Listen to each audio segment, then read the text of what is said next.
He Krishna Karuna Sindhu Deenabandhu Jagatpate Gopesho Gopikantayo Radhakanto Namostute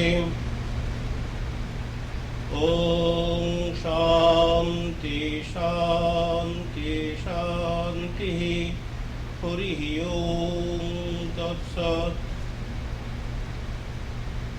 Tava Kathamritam Tapta Jivanam Kaviviritam Kalmashapaham Sravanamangalam Srimadatam Bhuvi Gnanti Je Bhurirajanaha.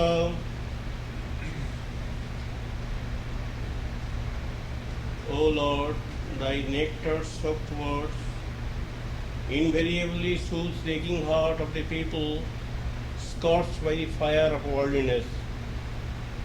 Those who are well exposed to thy invigorating thoughts, with sincerity they are able to remove the blemishes from their hearts. Down the ages, the holy men, holy person, had sung in different countries thy holy songs in order to create spiritual awareness and love for God in the minds of the devotees.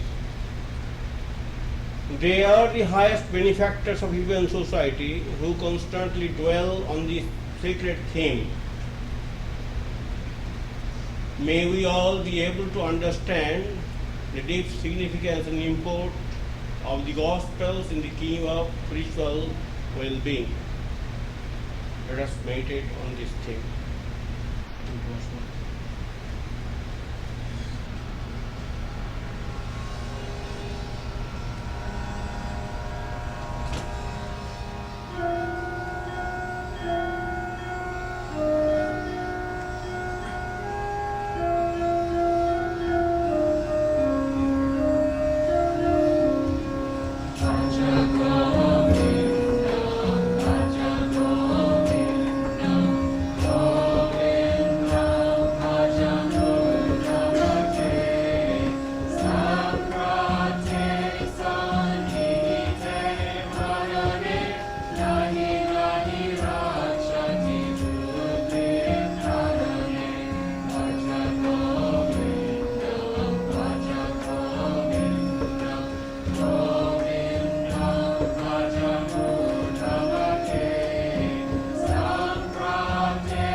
Good morning, friends.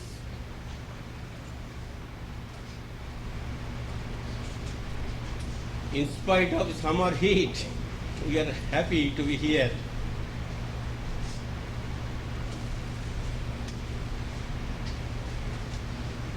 Well,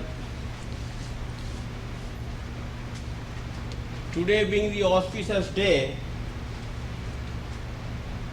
we are trying to remember Lord Krishna and his divine sports. By doing so, we want to expose ourselves to the invigorating ideas and thoughts associated with his sacred life, which may color our mind and may induce us to think of the divine being within ourselves. Krishna or Buddha or Christ is not in the sky or in the temple or the synagogues. Right in every heart, God is dwelling. Ishvara sarvabhutanam hridyase arjuna tishtati. In every heart, God is the indwelling self. Because of his presence, it is possible for us to enjoy life. So if we give a thought to this aspect of the spiritual life, then we will be acquiring certain positive benefits in coloring our mind, in conditioning our mind, in influencing our thoughts and ideas, which will be helpful to get peace and serenity and calmness within. Well,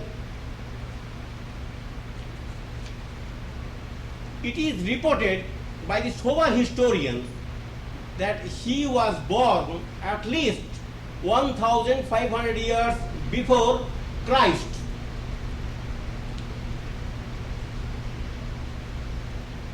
Down these ages, so many hundreds of years, life of Krishna has been influencing Indian mind in art and architecture, in dramas, in poetry, in dancing, in music, in philosophy.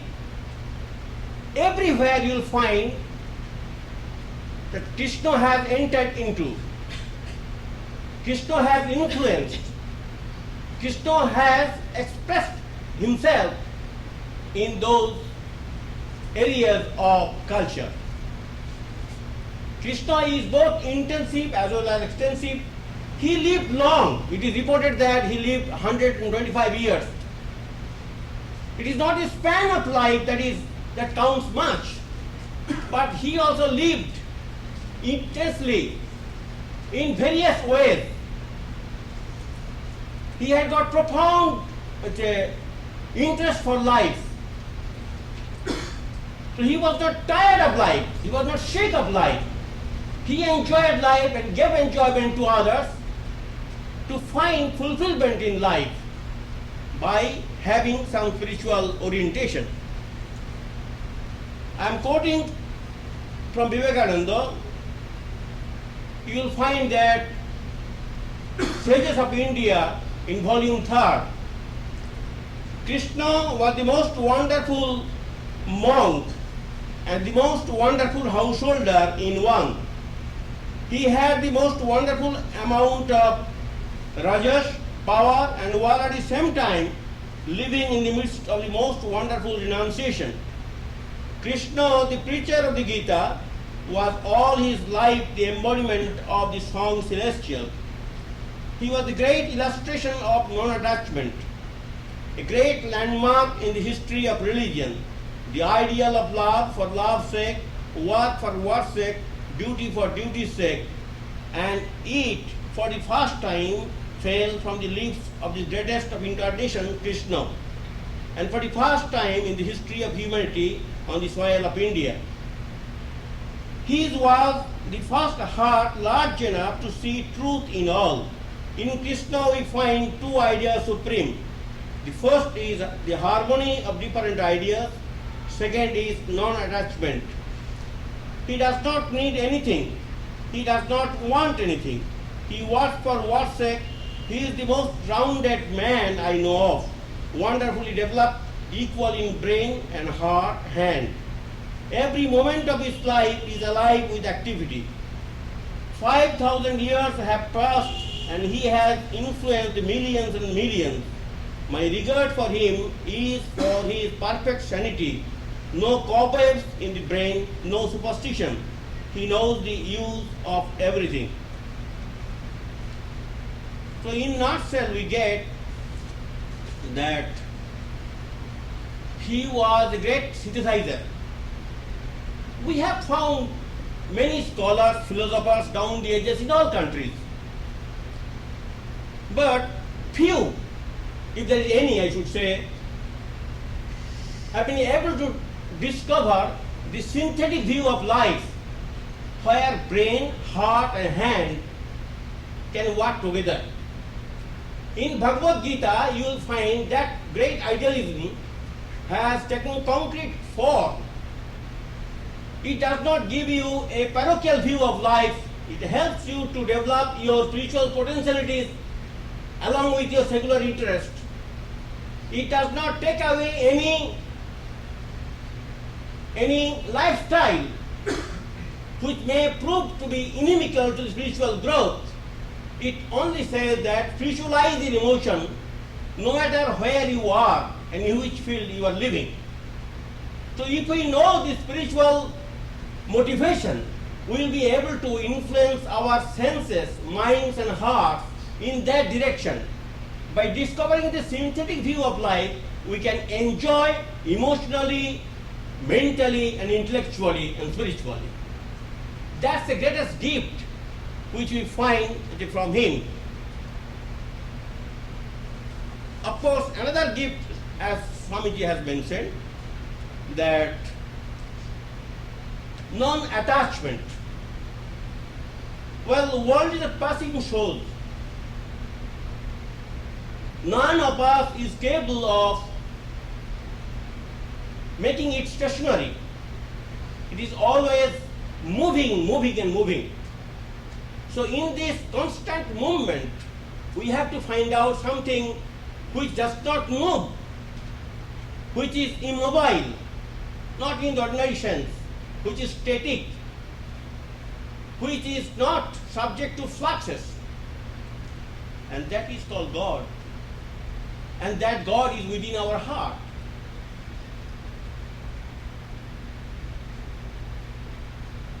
Now let me tell some stories connected with his life. These stories are helpful in developing our love for the divine incarnation called Krishna. Well, one Kansha, his Krishna's relative, was a demoniacal person having great interest in secular life. He was very possessive, domineering, and even he imprisoned his father and usurped his kingdom and enjoyed. But still such a demon had some love for his sister Devaki, who happened to be mother of Krishna. Devaki was married with Vasudeva, and he, out of his love for Devaki, his sister, was driving them after marriage.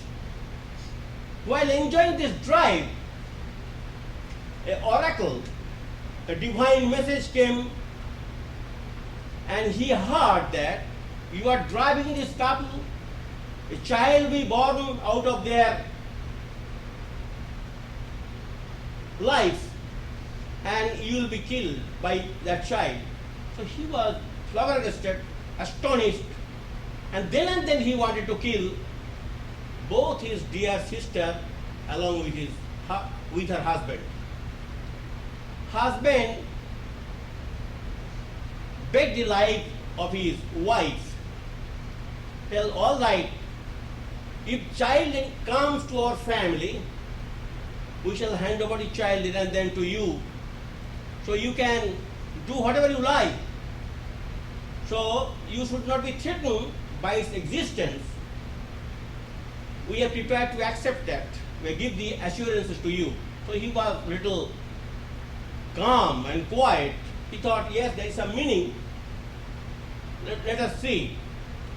According to the proposal, 7 child born to them was handed over to Kancha and he killed them. Now 8th child was coming.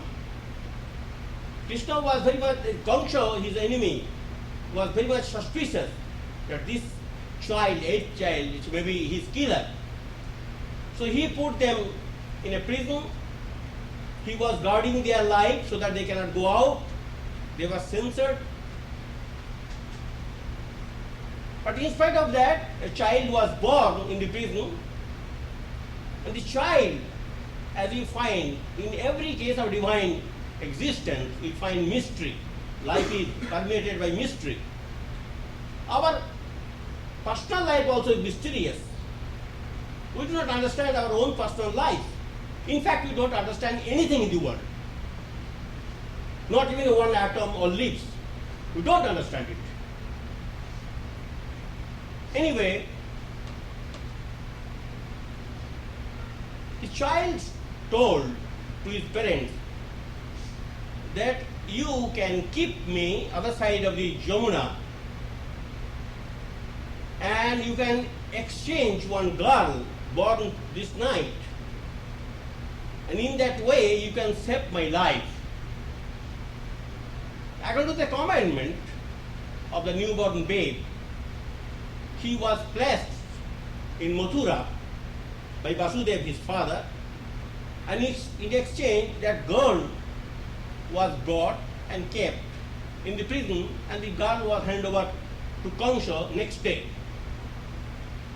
And Kansa was trying to kill that girl. The girl fizzled out from his hand, and it took the shape of a bird, as the mythology goes, and told, the killer is waiting in the other side of the Jamuna, and you will be killed by him. So he tried to send emissaries as much as possible in different occasions to kill that child. But as the divine dispensation goes, he was not killed. Anyway, when child Krishna was raised or nurtured in that beautiful countryside, in the midst of nature, he befriended cowherd boys because they are all cowherds. They used to milk cows and make living out of that, selling cheese and all that. By living with them, he befriended them, he loved them, and he played with them. They were very much fond of him because he was not ordinary person. He was very attractive, spiritually gifted. So he was able to draw the attentions of the women, men, children, everybody.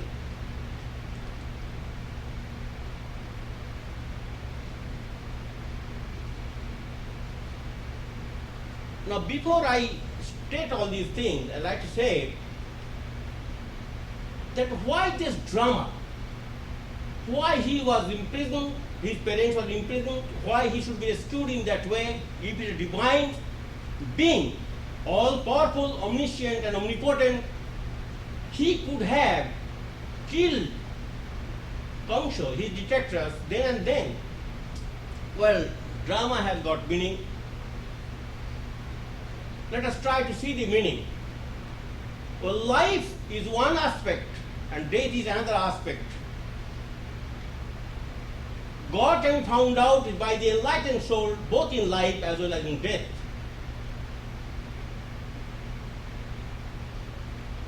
So we should not think that God is not in death, in misery, in privation, in trials, in our suffering. God is everywhere. Because the perception that we get happiness or misery is due to him. A dead man never feels anything. To show that he was born in a prison, he was not born on a very sunny, beautiful day with birds twittering and flowers blooming. It was a tremendous, bad night, very dark, pitch dark night, heavy and strong showers. In the midst of that prison house, he was born. That means he accepted both sides of life, pleasant side as well as terrific side of life. And he had sufficient courage within himself to control the inconveniences of human life. And he, by generating his spiritual wealth within himself, he controlled everything. He enjoyed his life, and he helped us to enjoy life by following the teachings of the Gita.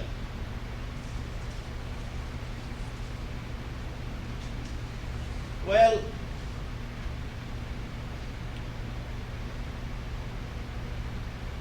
he was fond of stealing butter, as every naughty boy will do. So naturally, he became a nuisance to the neighbors, and everybody was complaining to his mother Jashoda. So Jashoda, in order to teach him a lesson, was trying to bind him with a string. As the story goes, he was expanding himself in such a way, the mother was not able to bind him. Mother was extremely tired, exhausted, in binding with a string this small child. Then after having seen the precarious condition of his own mother, beloved mother, foster mother, he was pleased to squeeze himself again and allowed his mother to enjoy the satisfaction of binding him with a string.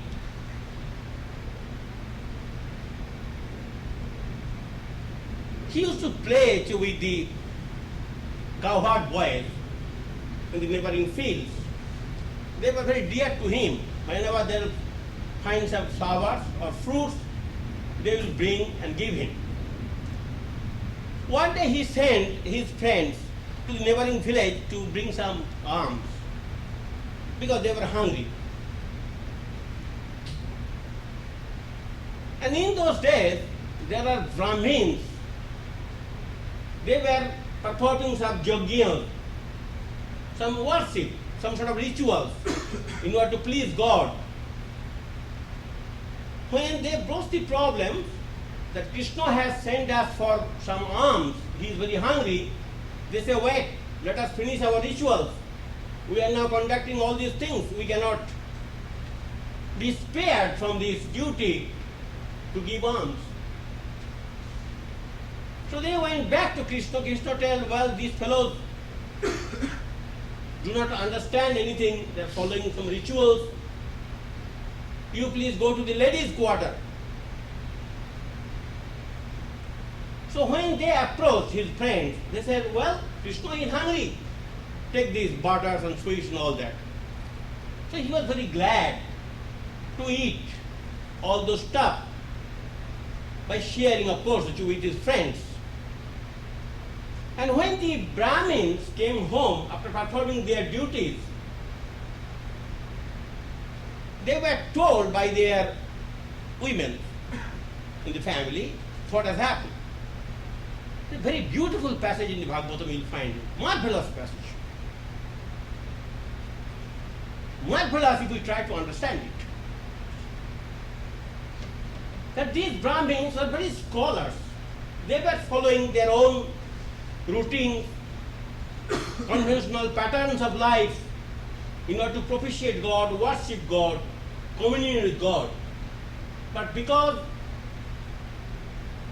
they were not enlightened, so they were not able to understand the real significance of of the scriptures. So they remark, well, Krishna is God, and God is hungry, and he has sent emissaries for alms, for his satisfaction. And we were worshipping God to propitiate him, to please him, to be associated with him. But we never felt that a hungry God should be propitiated with food stuff, not with the yajna or the worship.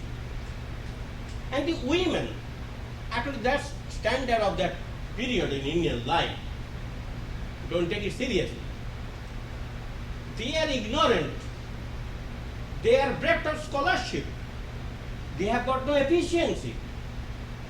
They are housewives. Even they were able to understand the message of Krishna, and then they served him. Then they burst forth with that particular passage. Very, very important. High upon our scholarship, high upon our efficiency, high upon our manliness, high upon our so-called erudition and all that. Then he writes that again, that husband is no husband, wife is no wife, brother is no brother, sister is no sister, teacher is no teacher. If he or she fails to impart spiritual message to his or her teeth and kin, spiritual message is the most important message which has to be transmitted by the beloveds. If beloveds cannot transmit that treasure to their beloveds, to their teeth and kin, to their friends, then they have not been able to discharge the first and foremost duty of human well-being. Try to understand. Let us try to understand it. Spiritual significance, spiritual message, spiritual attitude of life, spiritual awareness ought to be cultivated by each one of us for our peace, happiness, prosperity, serenity, calmness. If we do not give any thought to this serious aspect of human life, if we keep ourselves busy in other things,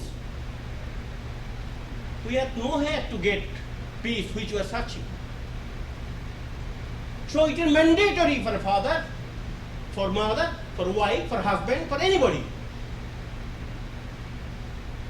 to transmit the spiritual treasure, to help others to understand the beauty of spiritual significance of life. Anyway,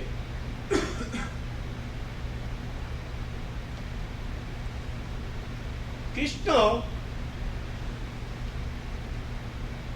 was coming at the age of 11, as the scripture says, to kill that demon called Kamsa with his brother Balaram.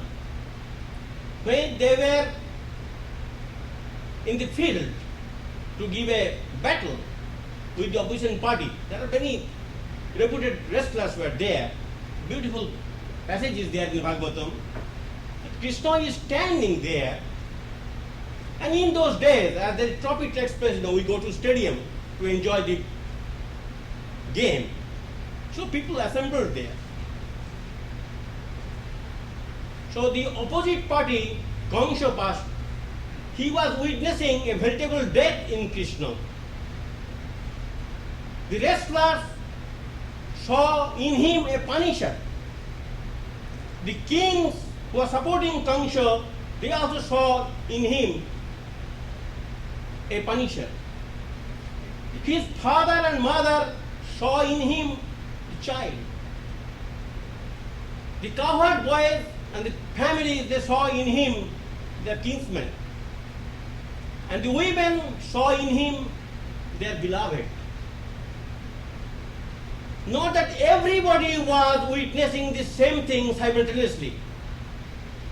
Everybody was trying to understand Sri Krishna from his or her standpoint or mental growth, mental makeup, mental attitude. Today Ramakrishna or Buddha or Christ comes, they lived. They were not acknowledged by everybody as divine being. According to our mental predilections, we judge, evaluate.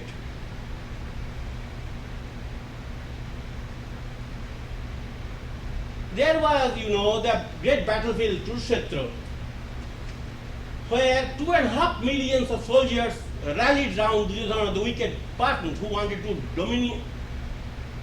usurp the properties of the Pandavas.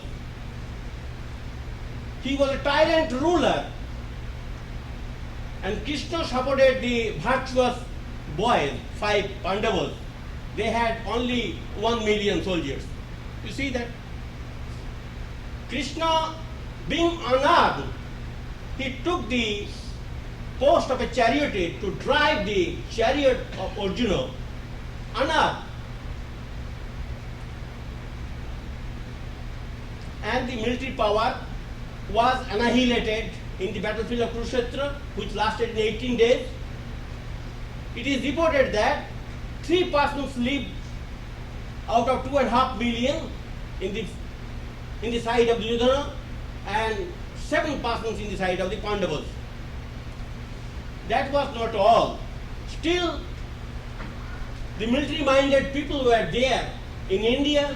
In order to annihilate them, he also started Prabhas, the battlefield of Prabhas in Gujarat, where these intoxicated people, hot-headed people, aggressive people, violent type of people were all annihilated. By annihilating these military classes, Krishna gave a chance to the traders to take the rulership of India and to rule peacefully for the best interest of the common citizens. When military power is no longer existing in that way to create chaos in peaceful life, people live happily. That was the intention of Krishna in engaging himself in 2 wars. Well, we speak ill of everybody. That's our human business. Down the ages, these divine beings, divine avatars, divine incarnations are also misunderstood and misrepresented by us. We generally level 2 great charges against Krishna. First, number 1, he was living a promiscuous life with the girls, and he started war. War is not a good thing. Why Lord should participate in war? But those who are sober, those who have understood, or those who can understand the message of the scriptures or spiritual life, as I already told you, nothing happens in this world without the support of God. Nothing, 1 atom cannot move by itself without the divine presence in the atom. So he is everywhere. He is fulfilling our needs. He is giving us satisfaction. We want war, we want destruction, we want pestilence. We want to enjoy our life this way or that way. He simply gives us total satisfaction to enjoy our life in whichever way we like. He does not compel us to eschew the bad path, because that will not help us to understand. Unless we suffer, unless we go through, unless we experience, we will not be persuaded to eschew that style of living.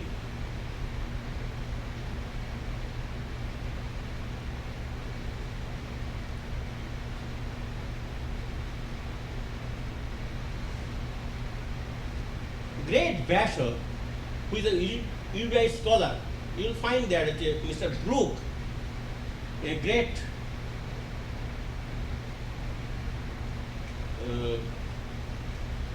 director of stage, he is trying to depict the story of Mahabharata in 3 plays. It will perform whole night, throughout the night, or it will perform 3 subsequent nights, consecutive nights. It is very popular. First it will come in Europe, then it may come in America. Perhaps you have read in New York Times. That great Vasher, he was a great erudite scholar, but still he was unhappy. That means scholarship does not give us happiness unless we are able to experience spiritual beatitude within ourselves. So he was asked by Narada that he should expose himself in the thoughts and ideas associated with Sri Krishna. So for that reason, he composed Bhagavad Purana containing 18,000 verses. Very important.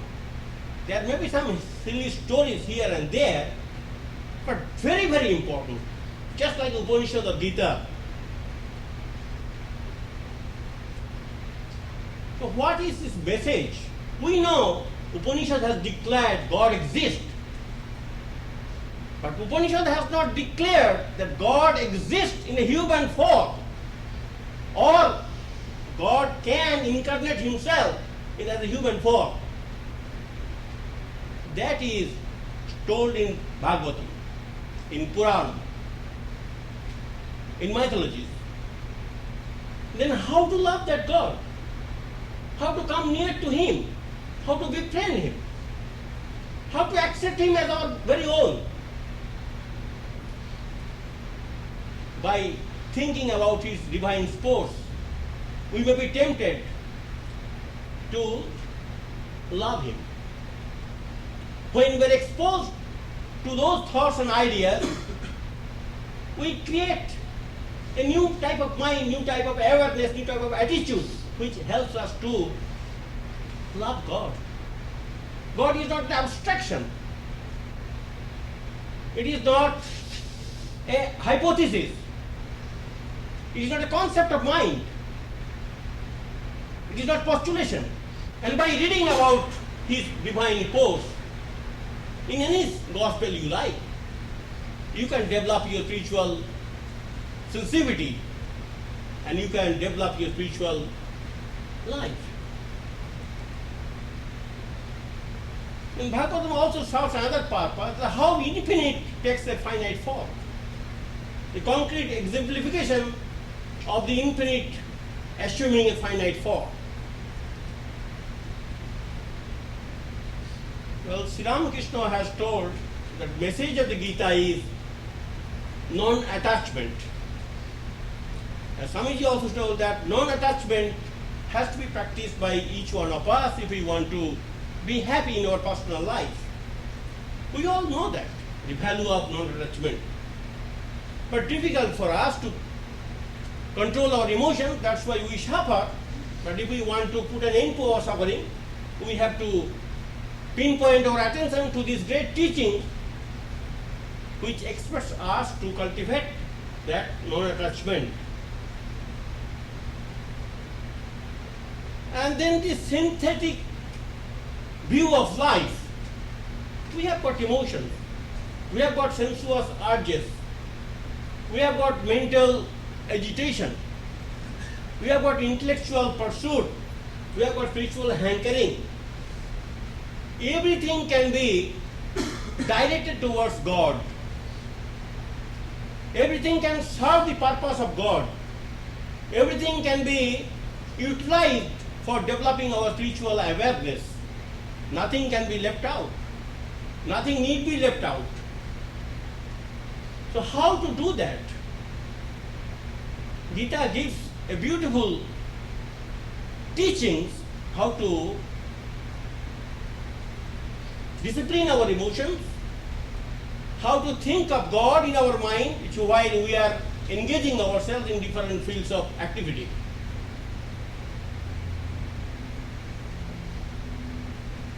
Swami Gita's greatest message, as we understand it today, that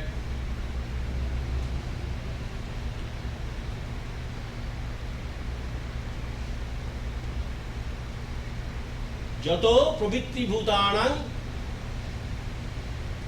all tendencies are coming from God.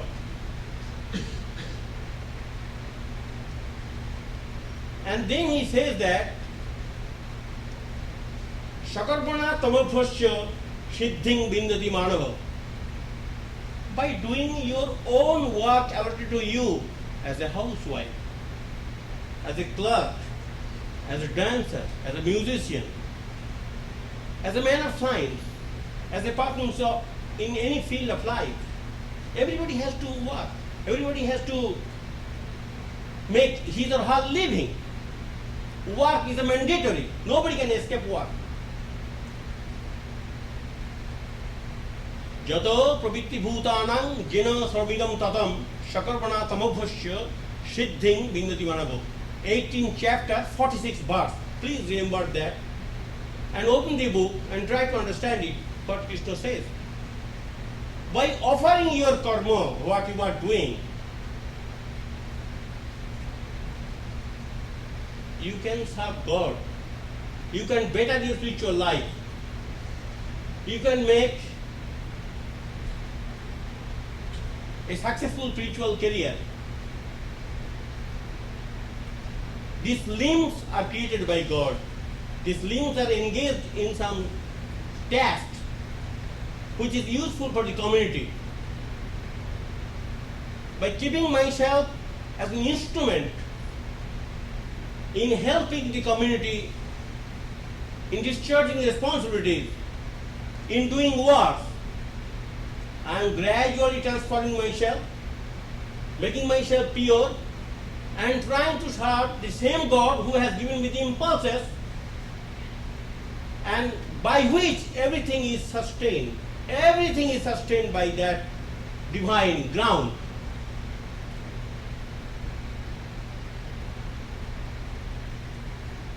If we try to think that when we have to do work, if we try to develop that sort of attitude, if we try to impose that discipline within ourselves, we may be highly profited spiritually by offering our fruits of action to God who dwells within ourselves.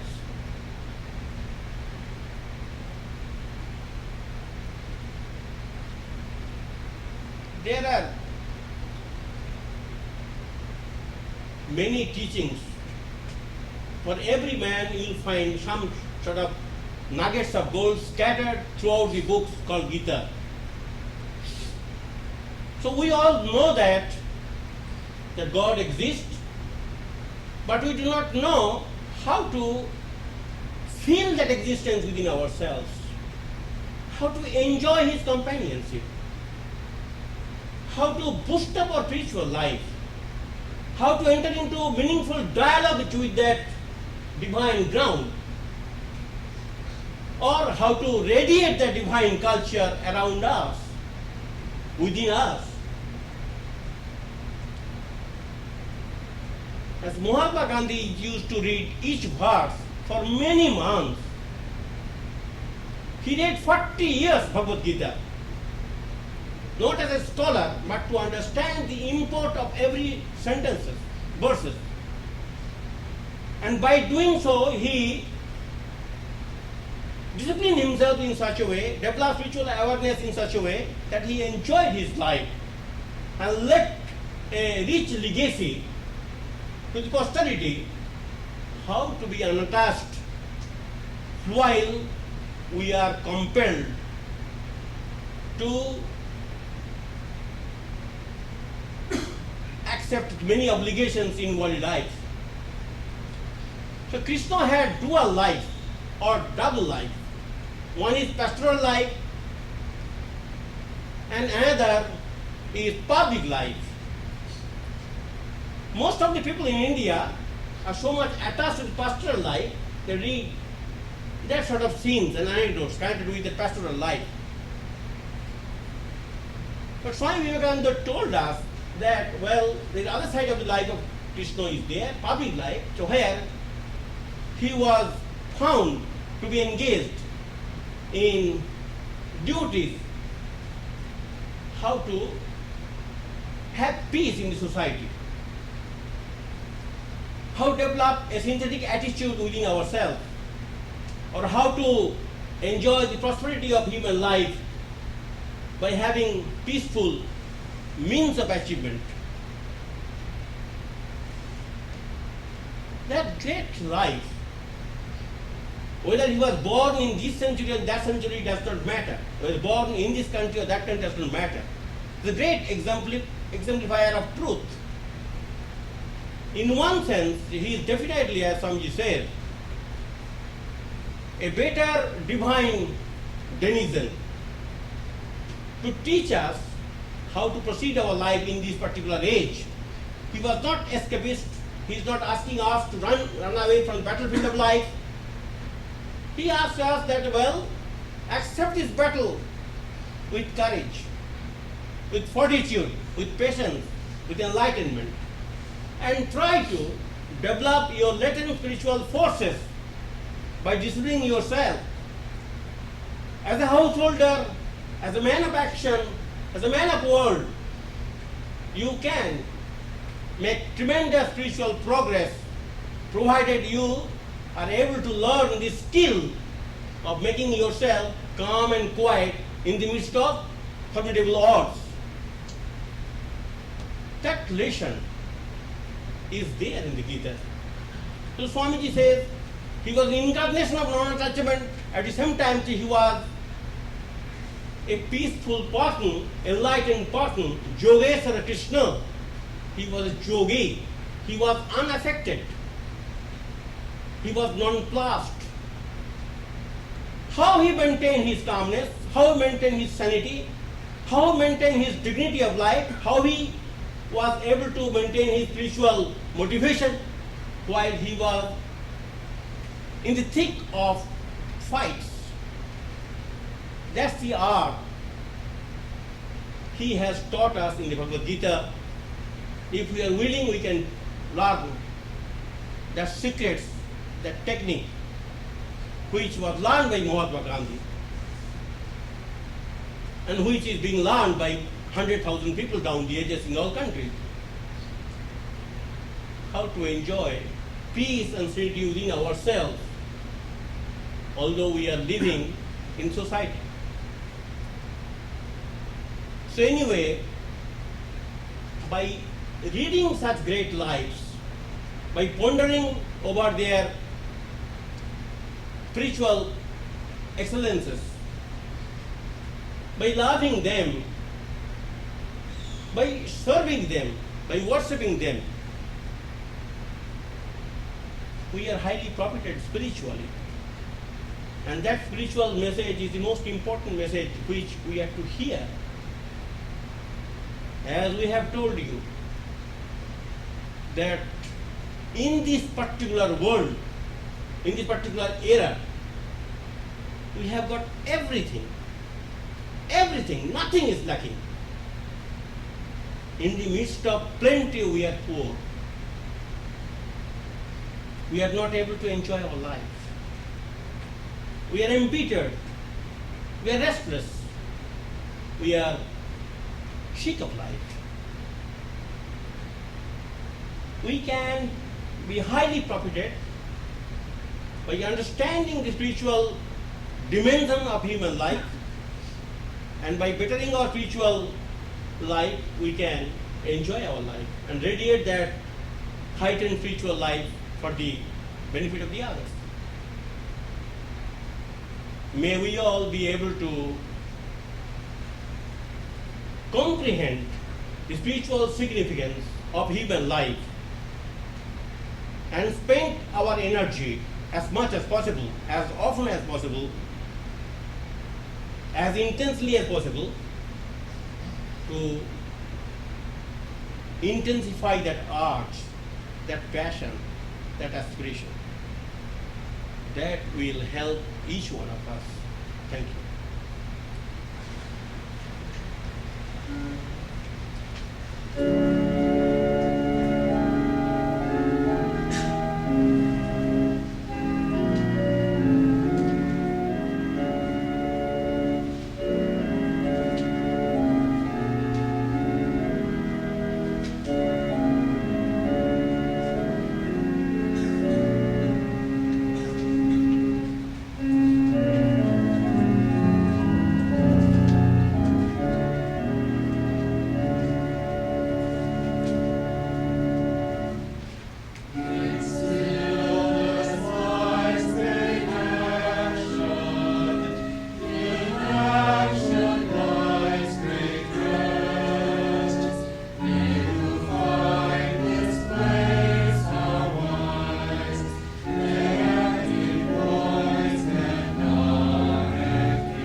verse from the final chapter of the Gita.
Friends,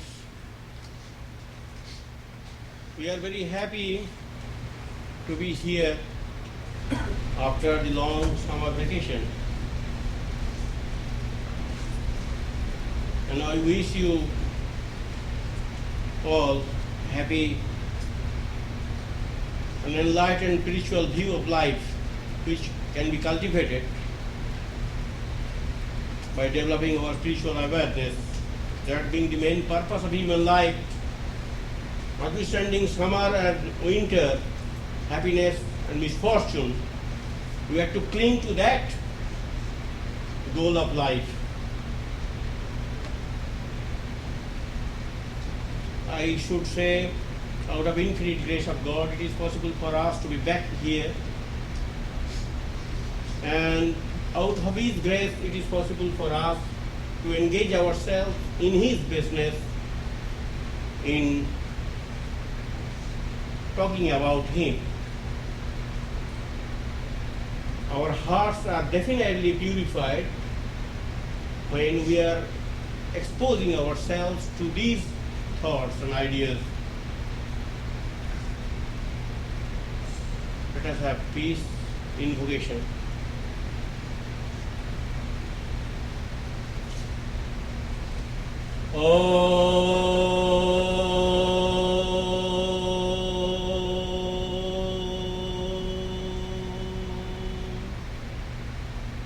Ashato ma satgamaya tamasho ma jyotirgamaya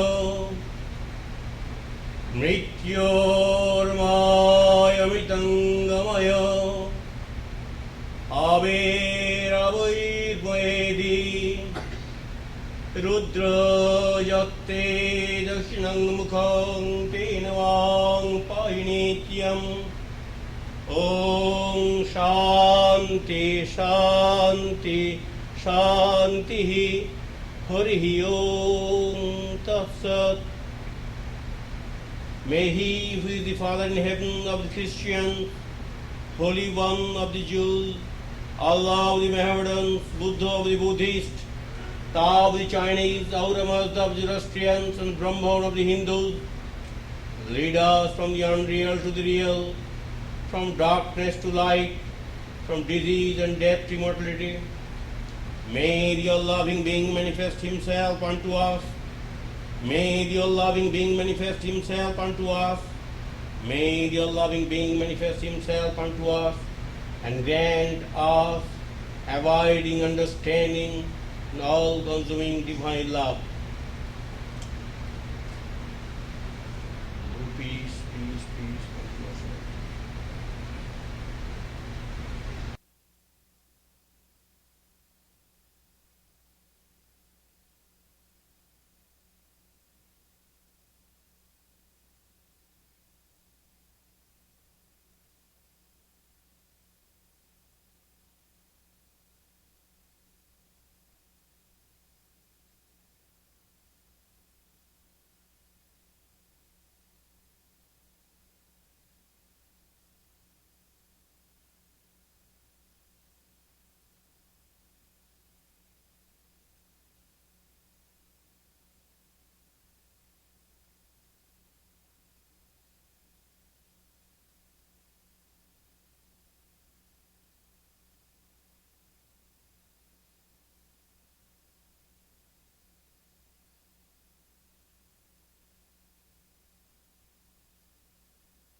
He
Krishna Karuna Sindhu Deenabandhu Jagatpate Gopesho Gopikantayo Radha Kanta Namostute Om Shanti Shanti Shanti Harihi Om Tat Sat Tava Kathamritam Tapta Jivanam Kavividitam Kalmasapaham Sravanamangalam Srimadatam Bhuvi Ginanti Je Bhurida Janaha.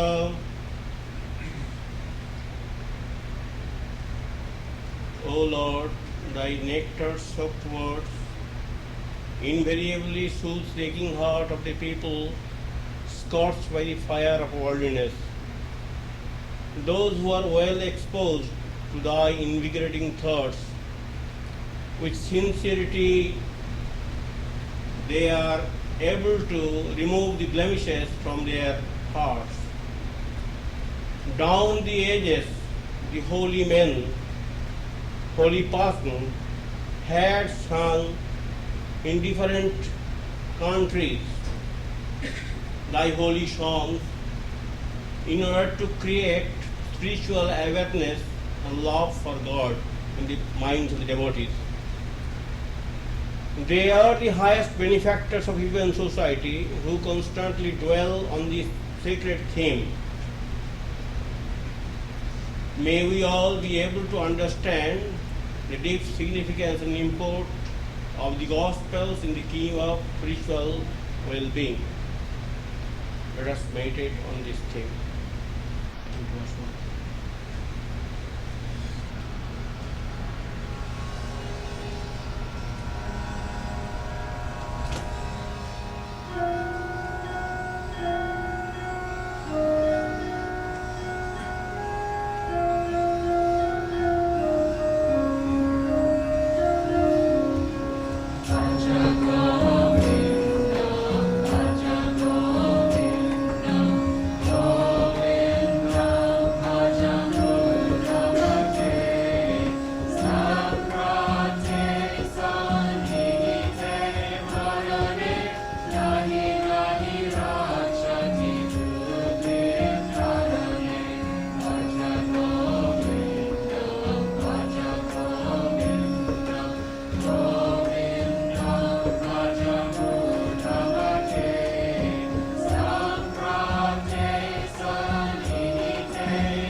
Good morning, friends.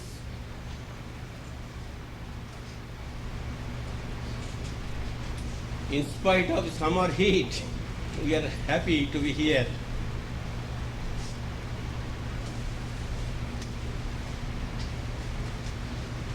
Well, today being the auspicious day, we are trying to remember Lord Krishna and his divine sports.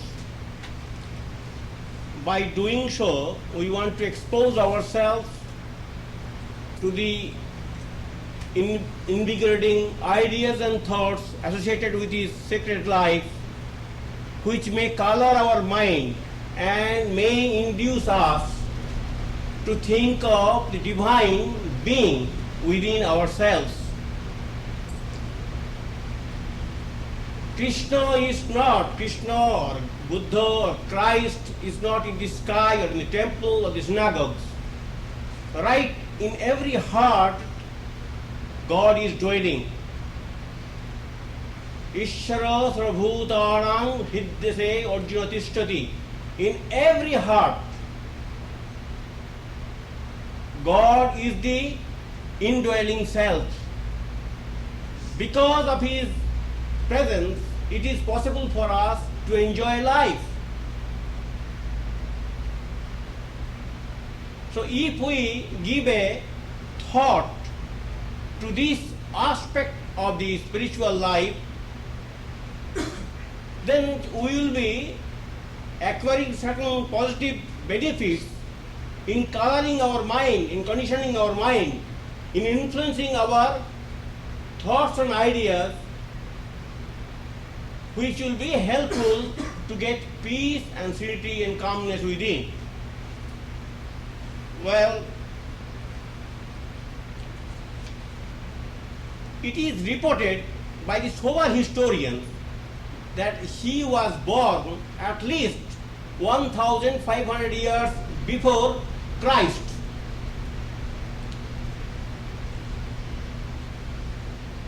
Down these ages, so many hundreds of years, life of Krishna has been influencing Indian mind in art and architecture, in dramas, in poetry, in dancing, in music, in philosophy. Everywhere you will find that Krishna has entered into. Krishna has influenced. Krishna has expressed himself in those areas of culture. Krishna is both intensive as well as extensive. He lived long. It is reported that he lived 125 years. It is not his span of life that counts much, but he also lived intensely in various ways. He had got profound interest for life. So he was not tired of life. He was not sick of life. He enjoyed life and gave enjoyment to others to find fulfillment in life by having some spiritual orientation. I am quoting from Vivekananda. You will find that Sages of India in volume 3rd, Krishna was the most wonderful monk and the most wonderful householder in one. He had the most wonderful amount of rajas, power, and was at the same time living in the midst of the most wonderful renunciation. Krishna, the preacher of the Gita, was all his life the embodiment of the song celestial. He was the great illustration of non-attachment, a great landmark in the history of religion, the ideal of love for love's sake, work for work's sake, duty for duty's sake, and it for the first time fell from the lips of the greatest of incarnation, Krishna, and for the first time in the history of humanity on the soil of India. His was the first heart large enough to see truth in all. In Krishna we find two ideas supreme, The first is the harmony of different ideas. Second is non-attachment. He does not need anything. He does not want anything. He works for what's sake. He is the most rounded man I know of, wonderfully developed, equal in brain and heart, hand. Every moment of his life is alive with activity. 5,000 years have passed and he has influenced millions and millions. My regard for him is for his perfect sanity. No cobwebs in the brain, no superstition. He knows the use of everything. So in a nutshell we get that he was a great synthesizer. We have found many scholars, philosophers down the ages in all countries. But few, if there is any I should say, have been able to discover the synthetic view of life where brain, heart and hand can work together. In Bhagavad Gita you will find that great idealism has taken concrete form. It does not give you a parochial view of life. It helps you to develop your spiritual potentialities along with your secular interest. It does not take away any lifestyle which may prove to be inimical to the spiritual growth. It only says that spiritualize your emotion no matter where you are and in which field you are living. So if we know the spiritual motivation, we will be able to influence our senses, minds and hearts in that direction. By discovering the synthetic view of life, we can enjoy emotionally, mentally and intellectually and spiritually. That's the greatest gift which we find from him. Of course, another gift, as Swamiji has mentioned, that non-attachment. Well, the world is a passing soul. None of us is capable of making it stationary. It is always moving and moving. So in this constant movement, we have to find out something which does not move, which is immobile, not in the ordinary sense, which is static, which is not subject to fluxes. And that is called God. And that God is within our heart.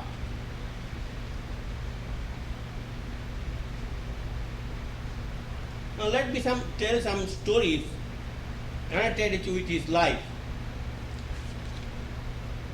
These stories are helpful in developing our love for the divine incarnation called Krishna. Well, one Kansha, his Krishna's relative, was a demoniacal person having great interest in secular life. He was very possessive, domineering, and even he imprisoned his father and usurped his kingdom and enjoyed.